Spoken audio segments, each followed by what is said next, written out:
Assalamualaikum warahmatullahi wabarakatuh.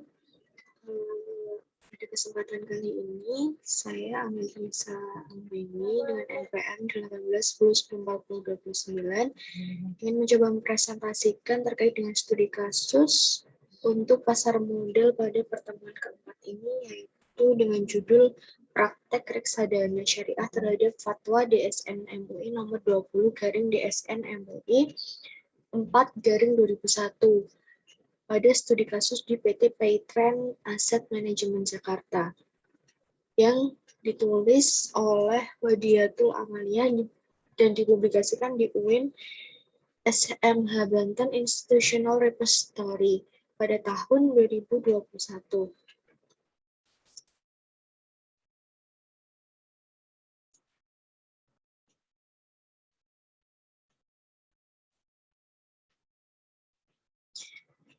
Nah,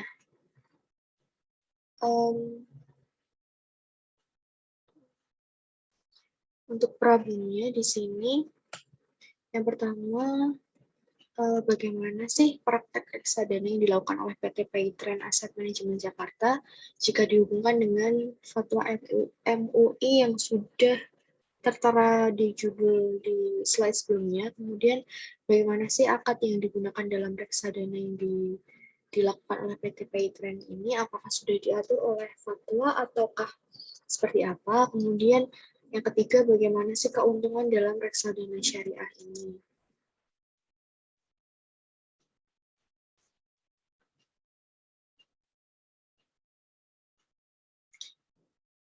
Kemudian, apa sih itu reksadana? Salah satu produk yang sering yang saat ini sedang dinikmati oleh kalangan masyarakat itu, mulai kalangan menengah ke bawah sampai dengan kalangan menengah ke atas itu adalah reksadana. Nah, jadi sebelum masuk ke pengertian apa itu reksadana, nah reksadana itu tuh memiliki andil yang sangat besar dalam perekonomian nasional karena mobilisasi dananya itu untuk perekonomian, pertumbuhan dan perkembangan perusahaan-perusahaan nasional baik BUMN maupun BUMD atau swasta. Nah, tapi di sisi lain itu reksadana memiliki keuntungan yang sangat menguntungkan bagi masyarakat dalam meningkatkan kesejahteraan materialnya. Nah, apa sih itu reksadana? Nah, reksadana itu tuh merupakan suatu wadah atau suatu tempat yang digunakan untuk menghimpun dana masyarakat yang memiliki modal lebih untuk selanjutnya itu diinvestasikan dalam portofolio efek oleh manajer investasi. Nah, manajer investasi itu siapa sih? Manajer investasi itu tuh yang bertanggung jawab dalam reksadana itu atau pengelola reksadana itu sendiri. Kemudian reksadana syariah menurut fatwa DSN MUI nomor 20/DSN MUI 4/2001 ini tentang pedoman pelaksanaan investasi reksadana syariah itu merupakan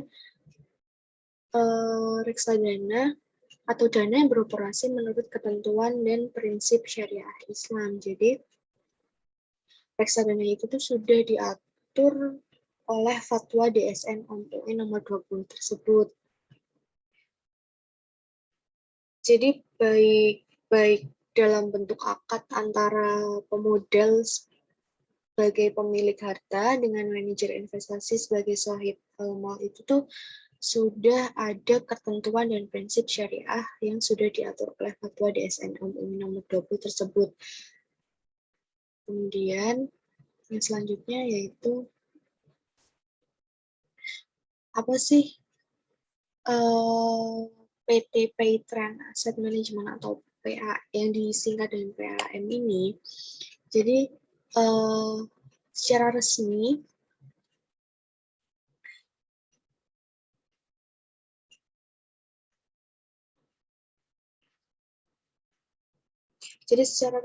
Paytrend ini tuh berada di Indonesia sejak 27 Oktober pada tahun 2017 dengan mengantongi surat izin dari Otoritas Jasa Keuangan. Nah, PMN itu merupakan manajer investasi atau pengelola investasi syariah yang pertama di Indonesia sebagai implementasi dari rencana OJK memperluas pasar modal syariah di Indonesia dengan menerbitkan PJOK mengenai penerapan prinsip syariah di pasar modal pada manajer investasi, tepatnya nomor 61 garing POJK, POJK nomor 4 tahun 2006 tertanggal pada bulan 20 Desember 2016. Jadi PAM itu merupakan pengelola investasi syariah yang pertama di Indonesia yang merupakan implementasi dari rencana OJK untuk memperluas pasar modal syariah di Indonesia.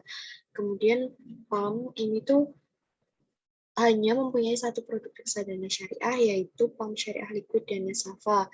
Nah, maksudnya tujuan adanya produk ini adalah untuk perlindungan modal atau untuk melindungi modal dan menyediakan likuiditas yang tinggi. Jadi,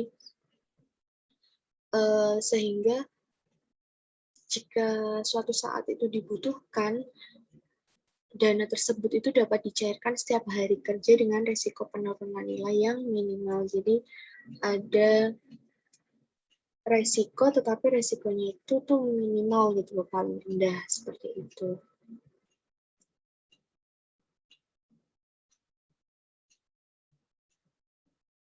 Kemudian untuk menjawab pertanyaan atau studi kasus ketiga pertanyaan yang sebelumnya itu, jadi bagaimana sih praktek reksadana ini? Nah, dalam penelitian ini itu dapat disimpulkan bahwa praktek reksadana pada PT Paytrend Asset Management Syariah ini tuh sudah berjalan sesuai dengan ketentuan Fatwa DSN MUI nomor 20 garing DSN MUI 4 garing 2001 itu tentang pedoman pelaksanaan investasi untuk reksadana syariah. Jadi praktek reksadananya itu sudah sesuai dengan prinsip syariah, sesuai dengan Fatwa DSN MUI tersebut. Jadi dapat dikatakan bahwa praktek ini sejalan dengan fatwa yang sudah ditetapkan oleh pemerintah. Kemudian apa sih akad yang digunakan? Nah, akad yang digunakan dalam reksadana ini yaitu ada akad wakalah dan akad mudharabah. Akad wakalah ini diperuntukkan antara pemodal dengan manajer investasi. Sedangkan akad mudharabah atau akad kontraknya itu tuh dilakukan antara manajer investasi dengan pengguna investasi. Jadi wakalah itu antara pemodal dan manajernya, kemudian akad mudharabahnya antara manajer investasi dengan pengguna investasi. Kemudian apa sih keuntungannya investasi reksadana ini? Nah, reksadana ini tuh keuntungan itu tercermin dari kenaikan nilai aktiva bersihnya yang dapat muncul setiap hari, sedangkan keuntungan untuk paytrend-nya hanya berupa fee karena sudah mengelola reksadana syariah dan ditentukan di awal transaksi. Jadi di awal transaksi itu sudah ditentukan kesepakatan terkait dengan fee atau imbalan yang akan diterima oleh para nasabah. Kemudian aktiva bersihnya itu tuh dapat muncul setiap hari dan tercermin kenaikan untuk keuntungannya.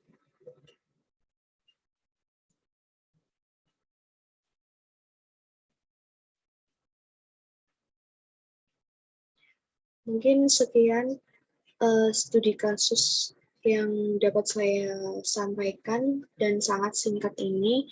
Semoga teman-teman bisa dapat memahami karena intinya hanya praktek reksadana pada PT Paytrend ini itu sudah sesuai dengan fatwa MUI nomor 20 tersebut. Dan menurut saya sudah tidak ada hal yang menyimpang dari fatwa tersebut karena mereka sudah sesuai dengan ketentuan dan sesuai dengan prinsip syariah yang ada. Jadi kegiatan reksadana ini pun juga dapat berjalan sesuai dengan ketentuan yang berlaku seperti itu. terutama ketentuan syariahnya. Mungkin seperti itu, kurang lebihnya mohon maaf. Wassalamualaikum warahmatullahi wabarakatuh.